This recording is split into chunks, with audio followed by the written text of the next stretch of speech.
नमस्कार, मी किमया. आता मी आली आहे दगडूशेठ गणपतीच्या एरियामध्ये आणि इथे आपण बघू शकता प्रचंड गर्दी आहे. जागोजागी पोलीस व्हॅन्स आहेत ज्या भाविकांची सेवा करतात आणि बॅरिकेड सुद्धा लावलेले आहेत जेणेकरून लोकांना प्रॉब्लेम नको यायला.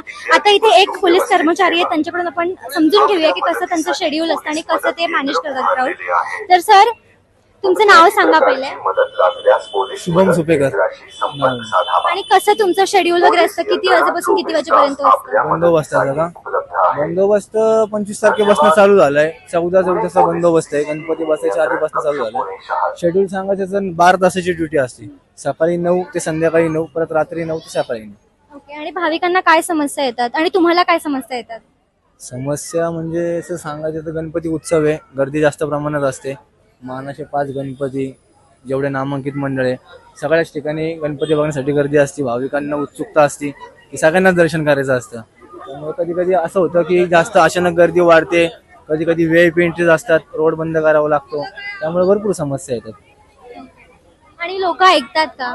ऐकतात. 50% लोक ऐकतात, 50% नाही ऐकत. प्रत्येकाला दर्शन करायचं असतं. जे ऐकतात त्यांचा काहीच विषय नाही. जे नाही ऐकत त्यांना प्रेमाने थोडंसं समजून थोडंसं टॅकल करावं लागतं.